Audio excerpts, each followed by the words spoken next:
Hello viewers, welcome. Today we will study Elizabethan age. So let's get started. The Elizabethan era is the era in the Tudor period of history of England during the reign of Queen Elizabeth I. It was from 1558 to 1603. Historians often depict it as the golden age in English history.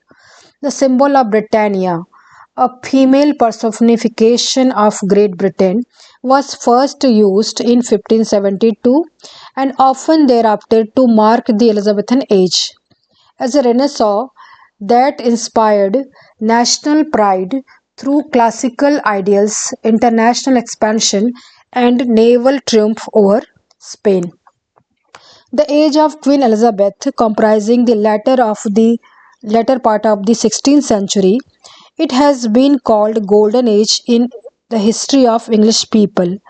People mind was free.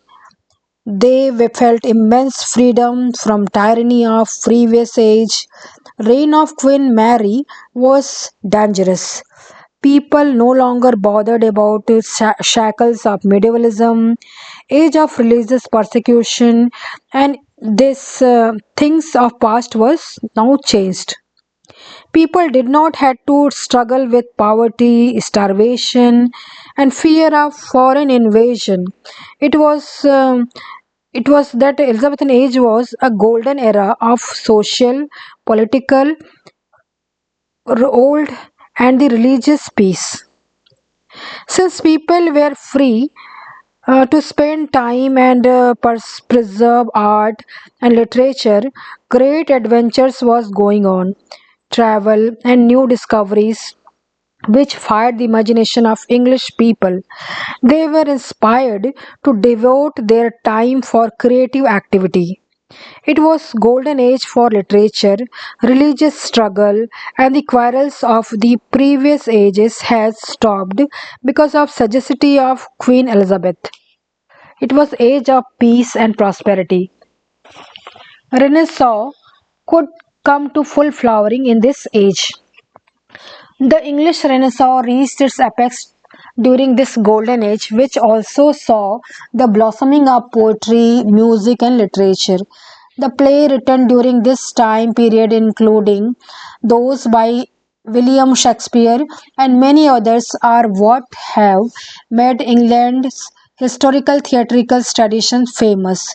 It was time of discovery and growth, and abroad while the Protestant Reformation gained popularity at home, so Protestant Reformation was going on in England at that time, most likely as a result of the Spanish Armada defeat. It was also the end of the period when England was separate realm before its royal union with Scotland. The Elizabethan era stand in stark contrast to the reign before and after it.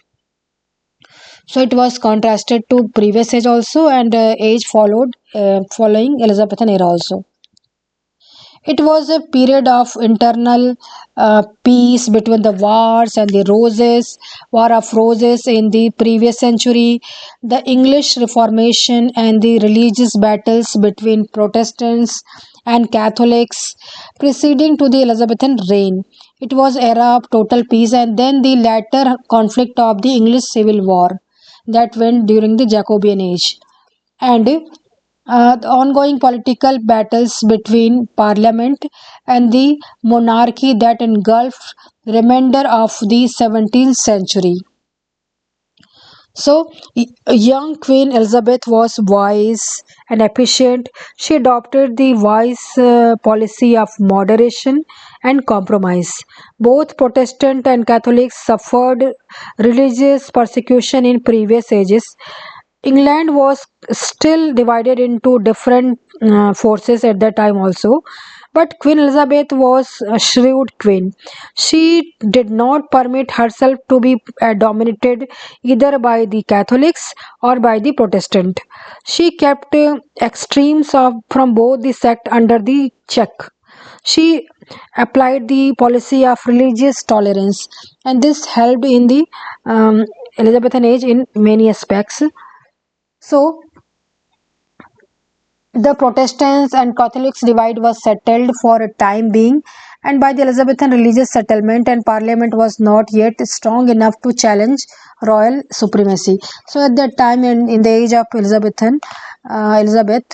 Parliament was not so powerful as in the latter century. England was also prosperous compared to the other countries of Europe. The Italian Renaissance had come to an end following the end of Italian wars, which left the Italian peninsula impoverished. In part because of this, but also because of the English had been expelled from their last outpost on the continent by Spain, Terex. The the centuries long Anglo French War was largely suspended for most of the Elizabethan reign. An attempt by Philip II of Spain to invade England, which Spanish Armada in 1588 was famously defeated. In turn, England launched an equally unsuccessful expedition to Spain with Drake, Norris expedition of 1589. Then there was many attacks of Spanish Armada later in the years. The war ended with the Treaty of London, the year following Elizabethan death. Queen Elizabeth death. England during the period had a centralized, well organized, and effective government, largely a result of the reforms of Henry VII and Henry VIII, as well as Elizabethan harsh punishment for many dissenters. Economically, the country began to benefit greatly from the new era of transatlantic trade and persistent theft of Spanish and Portuguese treasures, mostly notably as a result of Francis Drake's expeditions. So it was a era of social and political peace. Elizabethan wise policy of moderation also resulted in social and political peace. There was working compromise between the Scotland also, and northern barons were also kept in check. Queen continued her wise policy of personal government and adopted by her forefathers. So he took the good points from her forefathers. Local country squire were appointed at the justice of the peace as they enjoyed great prestige in the area. Justice could be given to the common man. Now common people were happy. The queen strengthened their hands so that peace could be restored in countryside and in town. Normal social life again became possible.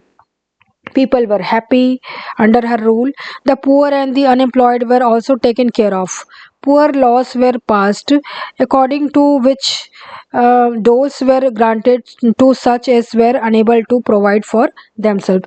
So there was help from government also for poor people. So Elizabethan ushers in peace and plenty. The long reign of Queen Elizabeth I, 1552 from 1558 to 1603, was England's golden age. Merry England or Happy England, in love with life, expressed herself in music, literature, in architecture, and in adventures seafaring. England's prosperity found expression in its music, literature, architecture, and daring seafaring. So, Elizabethan age, England was prospering in the field of music, also literature, also architecture, and sea affairs. Now about government. Elizabethan England was not particularly successful in military sense during the period, but it avoided major defeats and built up a powerful navy. It increased prosperity due in large part to the stealing from Spanish treasure ship, raiding settlement with low defenses, and selling African slaves. With tax lower than other European countries of the world period, the economy expanded. Though the wealth was distributed with grave inequality, this was an age of peace, prosperity, and development. So we can't say that there was a equality everywhere. There was an inequality in society also. Now it was age of plot, intrigue, and conspiracies. The Elizabethan period was also a time of conspiracies and plot, sometimes of the political bent and frequently involving the most powerful members of Elizabethan society. So many powerful people were involved in these conspiracies. High officials in Madrid, Paris, and Rome wanted to assassinate Protestant Elizabeth. So they were not happy with Protestant Elizabeth and install Catholic Mary. They wanted to establish Mary's reign, Queen of Scott, in her place. They wanted the restoration of Catholicism in England. Most dramatic was the 1605 gunpowder plot to blow up the House of Lords during the state opening of Parliament. It was discovered in time with eight conspirators executed. Then, when it was discovered, the plot has been discovered, the conspirators were executed, including Guy Fawkes, who became the iconic evil traitor in English lore. So he became a name for traitor in England. Royal Navy and defeat of Armada.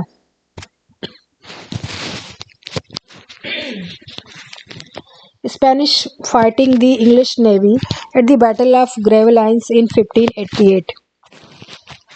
So this was England was um, strengthening its the Royal Navy was established by Henry VIII, but Edward and Mary ignored it. So, Navy was ignored during the reign of Edward and Mary, and Elizabeth placed a high value on naval strength by backing sea dogs. She backed sea dogs and sea pirates like John Hawkins and Francis Drake, and who attacked the Spanish merchant ship which was carrying gold and silver from the new land, the ships coming from new land, and she put Spain at risk of going to war. The captain developed a new strategy, and the navy yards were pioneers in technological innovations. It was a disaster when Spain ultimately made the decision to invade and conquer England. The Spanish Armada was destroyed in 1588, the pinnacle of Elizabethan reign, thanks to the superior English ships and the seamanship that prevented the attacks. So, at that time, England acquired, sent the ship which were called fire ships, and the Spanish Armada was destroyed. And it established England's supremacy, colonizing the New World. The discoveries of Christopher Columbus electrified all the Western Europe, especially maritime powers like England. King Henry VII commissioned John Cabot to lead a voyage to find a northern route to Spice Island of Asia. England was stimulated to create its own colonies with an emphasis on West Indies rather than in North America. In an effort to end the Spanish and Portuguese monopoly on trade with the Far East, the Queen Elizabeth commissioned the East India Company in 1601, 1600. So, East India Company was commissioned by Elizabeth first. It created trading posts on beaches of what India, and which subsequently developed into British colony. North America colonization on large scale started soon after Elizabeth's death. Now, distinction. England in this era had some positive aspects that set it apart from the contemporary continental European societies. Mary had tried her hand at aggressive anti Protestant investigation and was hated for it, and it was not to be repeated. So, Elizabeth was very shrewd king, she was very popular also. Um, the queen's popularity, it was through her wise policies, both at home and abroad, that the Queen Elizabeth was loved by her people, loved by her all people, and she fully deserved the adoration that was freely lavished upon her. She was true child of Renaissance. She was fine young woman. She was cultured, refined. She was well versed in learning, and she had a very dignified presence, and she was very happy and happy go lucky person. She had a ready wit. She was a good orator. She could move people to tears, and she could win heart of people. So the court of this glamorous queen presided was the most brilliant court in whole Europe. It was the splendor was very dazzling. And she was a virgin queen. Worship of Elizabeth, the royal virgin, became the fashion of that day. Elizabeth and her court became the focus of English imagination as well as center of political life. Poets paid great compliments to her.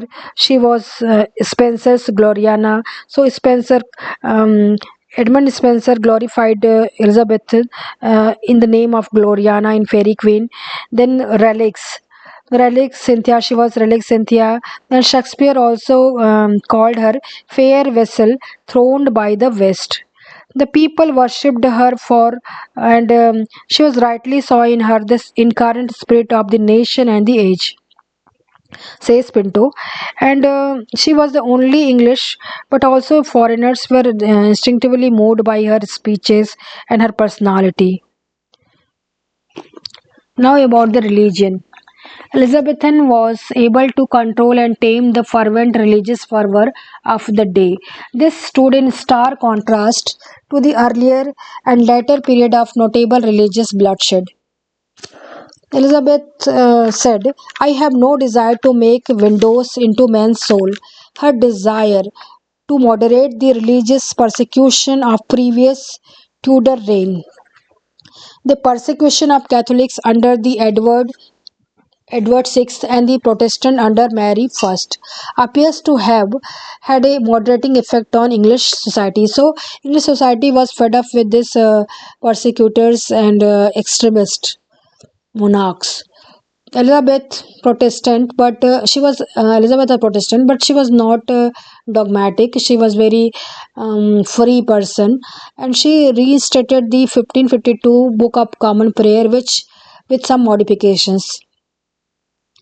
The Queen hostility to strict Calvinistic doctrines blocked the radicals. Now she spent rest of her reign ferociously fending off radical reformers and Roman Catholics who wanted to modify the settlement of church affairs. The Church of England was Protestant.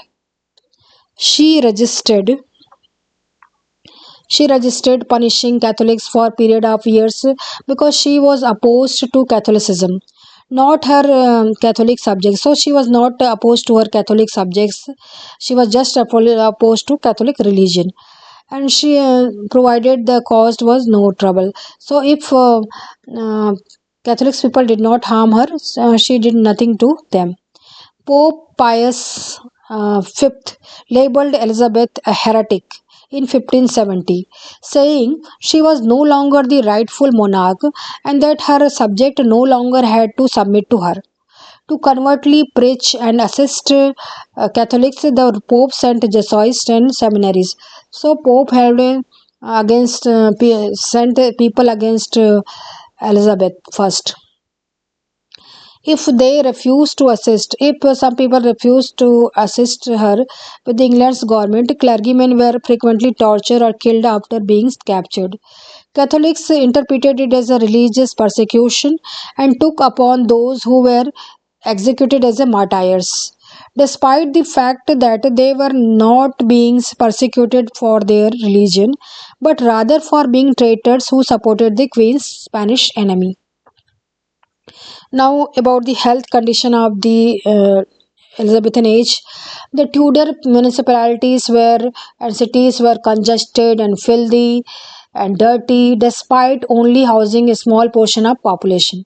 Most towns lacked paved street and had a poor public sanitation. So it was not sanitary condition was not very well in Elizabethan England. There were no drains or sewers, and trash was just thrown out in the street. Rats and other animals flourished in these circumstances. So, smallpox, measles, malaria, typhus, diphtheria, scarlet fever, and chicken pox were frequent diseases brought on by poor sanitation in bigger towns and the cities like London. So this was the um, cause by which the dangerous disease spread in the England. The Black Death pandemic frequently broke out. The increase of rats infected by disease carrying fleas was cause of disease rapid spread. When compared to previous and later times, child mortality was low at 150 or fewer fatalities per 1,000 infants. A person could anticipate 40 to 50 more years of life by the age of 15. So life expectancy was very less in Elizabethan age. Now about the gender. The Queen's marital status was significant diplomatic, Queen Elizabeth, and a political issue. Additionally, it became part of popular culture. Elizabeth single status. Queen Elizabeth was a unmarried person. She was a virgin throughout her life, and it gave rise to virginity cult. So it became fashion. In poetry and portraiture, she was depicted as a virgin or a goddess or both, not a normal woman. Elizabeth emphasized the purity of her virginity when she spoke to Commons in 1559. She says, and in the end, this shall be for me sufficient that a marble stone shall declare that a queen, having resigned such a time, lived and died a virgin. In contrast to her father's emphasis on masculinity and physical prowess, Henry VIII was Queen Elizabeth's father. He was very harsh. His views were very extreme. Elizabeth emphasized the maternalism theme and saying often that she was married to her kingdom and subject. So she focused on her kingdom and her subjects. They were her foremost priority and not marriage. Now we will know about the theatres of England during Elizabethan period. A reconstruction of the Globe Theatre in England, in London, originally built in 1599 and used by Shakespeare. The Elizabethan Renaissance high culture was best exemplified in its theatre, which was always busy with writers, performers, and theatre production, including William Shakespeare as its creative zenith. Christopher Marlowe, and many more. Along with typical comedies and tragedies, historical subjects were particularly well liked. So at that time, historical subjects were very much in vogue. One of the most brilliant period in the development of English literature is the Elizabethan period. Along with drama and the theatre, it witnessed a flourishing of prose, and including the historical chronicles and pamphlets, as well as poetry, with new forms including the sonnet, the Spenser stanza, and dramatic blank verse. Major Elizabethan authors include Marlowe, Shakespeare, and Richard Hooker, and Edmund Spenser. Elizabethan literature was a body of works written during the reign of Elizabeth I of England, and probably the most splendid age in the history of English literature, during which such writers as Sir Philip Sidney, Edmund Spenser, Roger Ascham, Richard Hooker, Christopher Marlowe, and William Shakespeare flourished. The epithet Elizabethan is merely a chronological reference and does not describe any special characteristics of the writing. The Elizabethan age saw the flowering of poetry, the sonnet, the Spenserian stanza, and dramatic blank verse. And it was golden age of drama, especially for the plays of Shakespeare. And it inspired a wide variety of splendid prose, from historical chronicles to version of the Holy Scriptures, pamphlets, and literary criticism to the first English novels. From about the beginning of the 17th century, a sudden darkening of tone became noticeable in most forms of literary expression, especially in drama, and the change more or less coincided with the death of Elizabeth. English literature from 1603 to 1625 is properly called Jacobean after the new monarch James I. But the insofar as 16th century themes and patterns were carried over the into the 17th century. The writers from the earlier part of this reign, at least, is sometimes referred to the amalgam of Jacobethan. So, there was not clear-cut division between Elizabethan age and Jacobean age. Many writers were writing in Elizabethan age also and Jacobean age also. As Elizabethan Shakespeare was a great writer of Elizabethan age, but his many famous plays were published during, were written during and performed during Jacobean age. So this amalgam was called Jacobethan. Now popular culture.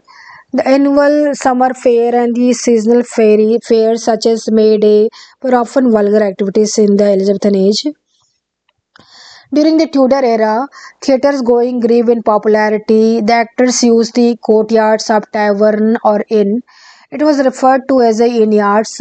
Before the first theatres were built in majority of towns and great open airs amphitheaters, and then the introduction of indoor theaters called playhouses. Great playwrights like William Shakespeare and Christopher Marlowe, who used London theaters like the Globe theaters, contributed to its popularity. Elizabethan reign saw the construction of England's first authentic theatres.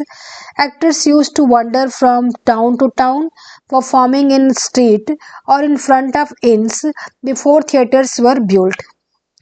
Miracles were original retelling of the biblical stories.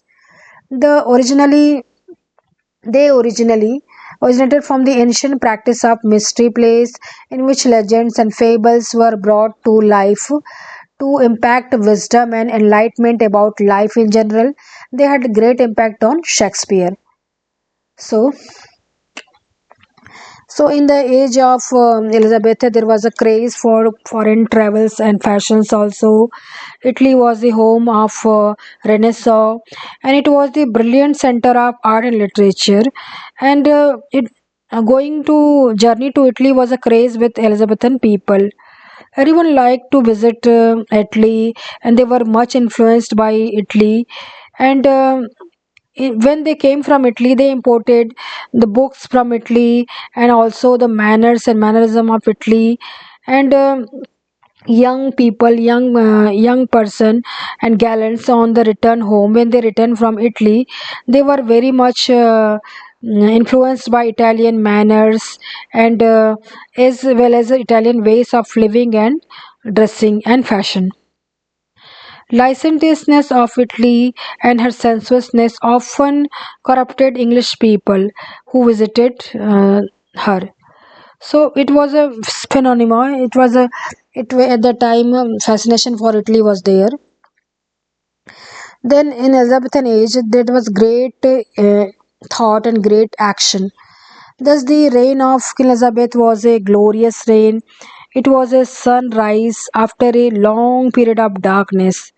And in the words of Milton, we suddenly see England. Milton says, "We suddenly see England, a noble and patient nation, rousing herself like a strong man after sleep and shaking her invincible locks." So it was an age of great action and great thought.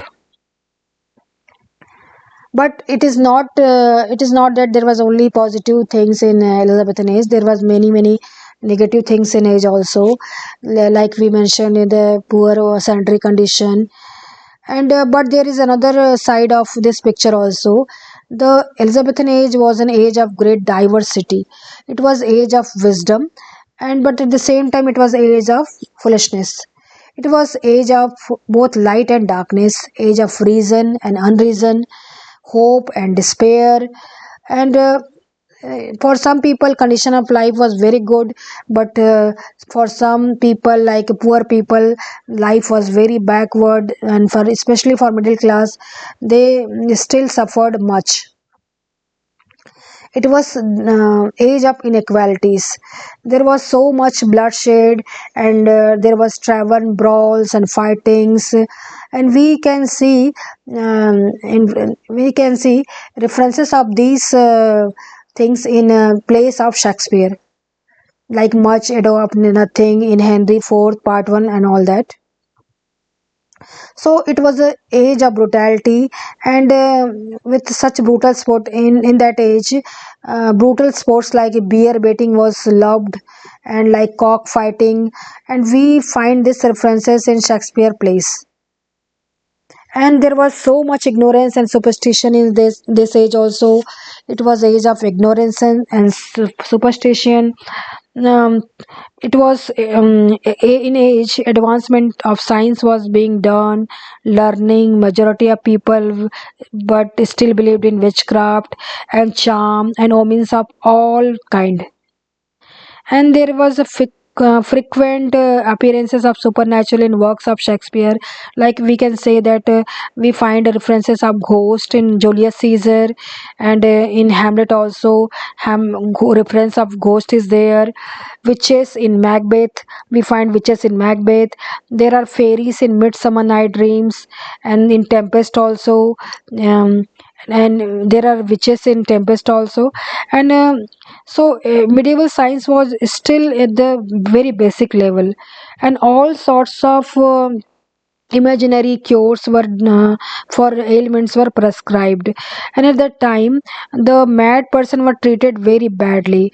Like they were in bad person were locked in solitary cells, and they were whipped to cure them. And in this way we can see this reference in Shakespeare 12th Night, where the character Malvilo was bitten for cure because he was mad in that play. So, but despite this coarseness and violence and ignorance and brutality, it was brilliant age. It was age in which men lived intensely, thought intensely, and wrote intensely. And Hamlet remark, "What a piece of work is man," is a very epitome of the Renaissance spirit. That they were still time. It was a very stirring time. There was a passionate time, and it was a time in which it was the age in which the genius person like Shakespeare, Spencer, Marlowe, and Bacon can achieve greatness. So it was such an age. Thank you so much for listening to me. And I have many videos on Elizabethan age and other ages. You must watch my videos. You can see in this in the playlist History of English Literature. Thank you so much.